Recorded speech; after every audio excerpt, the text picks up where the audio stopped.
Uyghur Akademiyasining o'rinlashtirishi bilan Amerika poytaxti Washingtonda 4 dekabr kuni o'tkazilgan Uyg'ur san'at ko'rgazmasi va uningga yondashgan Uyg'ur irqiy qirg'inchiligi muhokama yig'ini munosabati bilan Davlat Majlisining ikki muhim amaldori ayrim-ayrim holda radiomizning ziyoratini qabul qildi. Ular Amerika Davlat Majlisi Amerika Xitoy raqobati alohida komitetining raisi John Molinar va Xitoy ishlari ijroiya komitetining muavin xodimlar direktori Todd Stein. Ziyoratda Uyg'ur kishilik huquq qonuni va Uyg'ur majburiy emgakining oldini olish qonunining ijro qilinishida qo'lga keltirilgan natijalar atrofliq muhokama qilindi. Bu qonunlarning Davlat Majlisi, hukumat va davlat ministerligida Uyg'urlarga yordam qilish uchun texnik ko'p imkonlarni safarbar qilishga turtki bo'lganligi alohida ta'kidlandi. Ular yana Xitoy shirkatlarining majburiy emgak va irqiy qirg'inchilikqa qatnashish masalasida ikki xil yo'l tutayotganligini, shundaqla Amerika shirkatlarining bunday shirkatlar bilan hamkorlashishdan saqlanishdek axloqiy mas'uliyati borligini o'tirib qo'ydi. Ular yana Xitoyning mangulik normal savdo munosabati va e'tibor beriladigan davlat o'rnini qayta ko'zdan kechirish orqali Xitoyning majburiy emgakdan foydalanishini to'sish va xalqaro savdo qoidalariga bo'ysunishini kapolatga ega qilish planlarini o'tirib qo'ydi.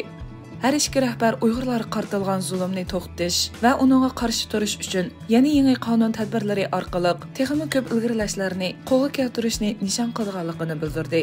Tuvanda muxbirimiz Shahrizodning John Molinar va Todd Stein bilan bu haqda o'tkazgan maxsus suhbati diqqatinglarda bo'ladi.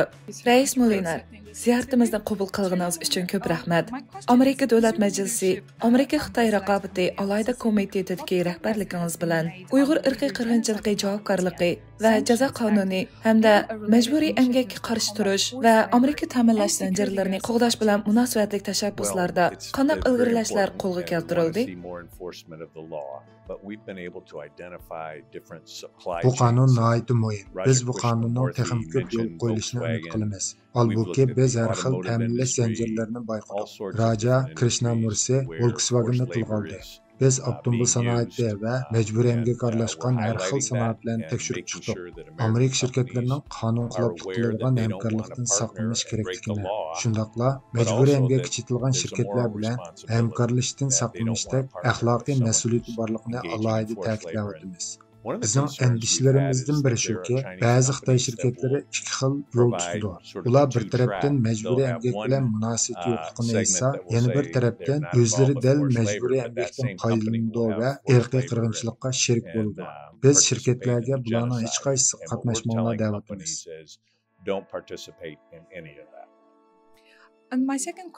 Tamojna to'lami masalasini hal qilish yoki Xitoyning ta'siridan texmo yiroqlashish va dunyo miqyosida demokratik qimmat qarashlarni qo'llaydigan qo'shimcha qonun loyihalari bormi? Xitoy o'zining mangulik normal savdo munosabati va savdoda e'tibor beriladigan davlat o'rnini suiiste'mol qilib keldi. Biz buni bekor qilmoqchi. Biz ularning qul emgakidan foydalanmasligini, xalqaro savdo qoidalariga hurmat qilishini kapolatga ega qilmoqchimiz. Buning bir natijasi bo'lishi kerak. Biz yana ularning Xitoydagi xalqni bostirish yoki dunyo miqyosida chegara olgan bostirish uchun foydalanadigan texnik ilg'or texnikaga ega bo'lmasligini kapolatga ega qilmoqchimiz. Bugungi ziyoratimizni qabul qilganingiz uchun ko'p rahmat. Sizga rahmat. Todd Stein apandi, ziyoratimizni qabul qilganingizga ko'p rahmat. Tunji savolim shuki, Uyg'ur kishilik huquq qonuni va Uyg'ur majburiy emgakining oldini olish qonuni hozirgacha Amerikaning tashqi siyosatiga qanday ta'sir ko'rsatdi? Bu ikki qonunga oid tuzatish yoki o'zgartishlar taklif qilindimi?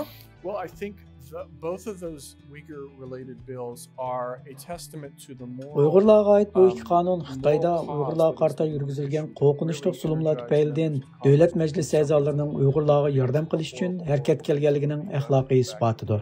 Bu qonunlar yana kishilarning diqqat e'tiborini qo'zg'ashga turtki bo'ldi. Davlat Majlisining Avom palata va Kengash palatasiga har bir a'zoning buningga ovoz berishi va o'z pozitsiyasini bildirishi kerak edi. Ular hozir Uyg'urlarning ahvolidan xabardor bo'ldi. 10 yil burun faqat bir yoki ikki kishilar Uyg'urlarning kimligini aytib berayotdi. Hozir hammaylandagidek Uyg'urlarning kimligini bildi. Shunga meningcha bu qonunlar Uyg'urlarning echinishli ahvoli to'g'risida kishilarning diqqat e'tiborini qo'zg'adi va davlat majlisi, hukumat va davlat ministrliklarida Uyg'urlarga yordam qilish uchun texmi ko'p imkonlarni safarbar qilishga turtki bo'ldi. Kelar yili iyunda vaqt o'shirgan Uyg'ur kishilik huquq qonunini qayta tasdiqlash zarur bo'lib turmoqda. Bu hozir ancha jiddiy emas. Ammo biz yil oxiridagi xarajat qamchotida bu qonunni qayta tasdiqlash uchun tirishyapmiz. Shunga buningga diqqat qilib turinglar. Uyg'ur majburiy emgakning oldini olish qonunini tuzitish yoki o'zgartirish to'g'risida hech qanday gap yo'q. Hozir qonunni ijro qilish masalasiga diqqat qilinmoqda. Amerika Davlat Majlisi qaramog'idagi Xitoy ishlari ijroiya komitetining oldin qatorki 4 a'zosi va xodimlari bu qonunning ijro qilinishini kuzatishga, bo'libmi Amerika ona vatan xavfsizlik ministrligi qatorliq ijroiya tarmoqlari bilan birlikda ishlashga ko'p kuch sarf qilyapti. Shunga meningcha kuzatish olib berish to'g'ri yo'l bo'ldi. Uyg'urlar va boshqa turkiy millatlarga qartalgan kishilik huquq dafsanchiligini hal qilish uchun yana qanday qo'shimcha qonun chiqarish tadbirlari muzokara qilinyapti? Hozir davlat majlisida bir qancha qonun loyihasi navbat kutib turyapti. Bular 2023-yillik Uyg'ur siyosat qonuni va shundaqla Uyg'ur irqiy qirg'inchiligi javobgarligi qonuni. Bu jihatda davlat majlisida ma'lum darajada ilgirlash bo'lyapti. Lekin davlat majlisida faqat bir haftalik vaqt qolganligi uchun bu qonun loyihalarining ma'qullanishi mumkin emasdek turdi. Ammo bu qonun loyihalari kelar yili yana sunilib ma'qullanish uchun sinab qilish mumkin. Lekin meningcha bularning ko'p qismi Amerika tashqi ishlar ministrligi va yangi hukumatning Xitoy qarta umumiy muomala qilish usuliga qartilishi mumkin.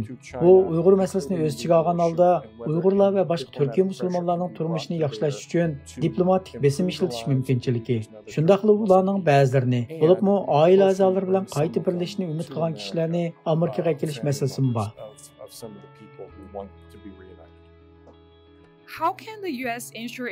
Amerika qanday qilib Xitoyga munosabatli masalalarda o'zining tashqi siyosatining kishilik huquq dafsanchiligiga sherik bo'lib qolishining oldini ola oladi?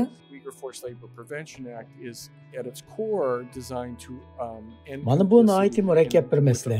Uyg'ur majburiy emgakning oldini olish qonuni asosligi Amerikalik iste'molchilarning Xitoy Xalq Jumhuriyatining Uyg'ur rayonlaridagi majburiy emgakli ishlab chiqilgan mahsulotlarni ishlatish yoki yeyish orqali bu jinoyatga sherik bo'lib qolishining oldini olishga loyihalangan.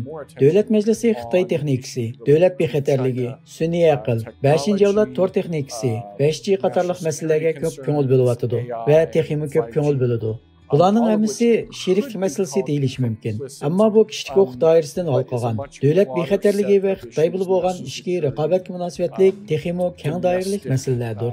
Inson haqlarining raqobat emasligini yana bir qatim ta'kidlamoqchiman. Amerika, Gana yoki Xitoy Xalq Jumhuriyati bo'lsin, har bir inson kishilik huquq qonuni bo'yicha o'xshash kishilik huquqiga ega. Kishilik huquq Amerika bilan Xitoy o'rtasidagi raqobat emas. Ikki davlatning barliq fuqarolari o'xshash huquqlarga ega. Ikki davlatning hukumatlari o'z fuqarolarining bu huquqlardan bahramand bo'la olishiga kafolat qilishga majbur. Bugungi ziyoratimizni qabul qilganingizga ko'pdan ko'p rahmat. Sizga rahmat.